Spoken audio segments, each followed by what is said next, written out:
भाग एक। होरी राम ने दोनों बैलों को सारी पानी देकर अपनी स्त्री धनिया से कहा, गोबर को ऊख गोड़ने भेज देना, मैं न जाने कब लौटूं, जरा मेरी लाठी दे दे। धनिया के दोनों हाथ गोबर से भरे थे, ऊपले बात कराई थी। बोली, अरे कुछ रसपानी तो कर लो, ऐसी जल्दी क्या है। होरी ने अपने झुर्रियों से भरे हुए माथे को सिकोड़ कर कहा, तुझे रसपानी की पड़ी है, मुझे ये चिंता है कि अबेर हो गई तो मालिक से भेंट न होगी, स्नान पूजा करने लगेंगे तो घंटों बैठे बीत जाएगा। इसी से तो कहती हूँ कुछ जलपान कर लो, और आज न जाओगे तो कौन हरज होगा, अभी तो परसों गए थे। तू जो बात समझती नहीं उसमें टांग क्यों उड़ाती है भाई, मेरी लाठी दे दे और अपना काम देख। ये इसी मिलते जुलते रहने का प्रसाद है कि अब तक जान बची हुई है, नहीं कहीं पता न लगता कि किधर गए।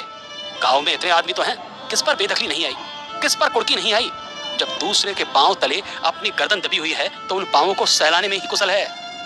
धनिया इतनी व्यवहार कुशल न थी। उसका विचार था कि हमने जमींदार के खेत जोते हैं तो वो अपना लगान ही तो लेगा, उसकी खुशामद क्यों करे, उसके तलवे क्यों सहलाएं।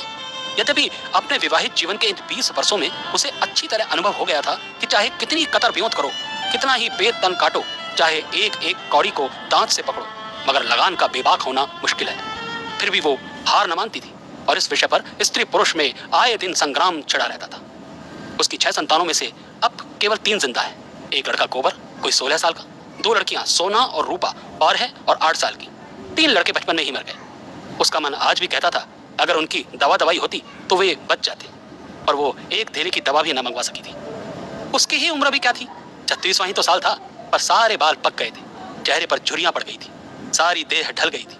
वो सुंदर गेहुआ रंग संवला गया था और आंखों से भी कम सूझने लगा था। पेट की चिंता के कारण ही तो कभी जीवन का सुख न मिला। इस चिरस्थायी जीर्ण अवस्था ने उसके आत्मसम्मान को उदासीनता का रूप दे दिया था। जिस गृहस्थी में पेट की रोटियां भी ना मिले उसके लिए इतनी खुशामद क्यों। इस परिस्थिति से उसका मन बराबर विद्रोह किया करता था और 2-4 घुड़कियां खा लेने पर ही उसे यथार्थ का ज्ञान होता था। उसने परास्त होकर होरी की लाठी, मिर्जई, जूते, पगड़ी और तमाकू का बटुआ लाकर सामने पटक दिए। होरी ने उसकी ओर आंखें तरेर कर कहा, क्या ससुराल जाना है जो 5 पोशाक लाई है। ससुराल में भी तो कोई जवान साली सलहज नहीं बैठी है जिसे जाकर दिखाऊं। होरी के गहरे सांवले पिचके हुए चेहरे पर मुस्कुराहट की मृदुता झलक पड़ी। धनिया ने लजाते हुए कहा, ऐसे ही बड़े सजीले जवान हो कि साली सलहजे तुम्हें देकर रीत जाएंगी। होरी ने फटी हुई मिर्जई को बड़ी सावधानी से तह कर खाट पर रखते हुए कहा, तो तू क्या समझती है मैं बूढ़ा हो गया हूँ, अभी 40 भी नहीं हुए, मर्द 60 पर पाठे होते हैं। जाकर शीशे में मुंह देखो, तुम जैसे मर्द 60 पर पाठे नहीं होते। दूध घी अंजन तक लगाने को तो मिलता नहीं, पाठे होंगे। तुम्हारी दशा देख देख कर तो मैं और भी सुखी जाती हूँ कि भगवान ये बुढ़ापा कैसे कटेगा, किसके द्वार पर भीख मांगेंगे। होरी की वो क्षणिक मृदुता यथार्थ की इस आंच में झुलस गई। लकड़ी संभालता हुआ बोला, 60 तक पहुंचने की नौबत न आने पाएगी धनिया, इसके पहले ही चल देंगे। धनिया ने तिरस्कार किया, अच्छा रहने दो, मत अशुभ मुंह से निकालो, तुमसे कोई अच्छी बात भी कहे तो लगते हो कोसने।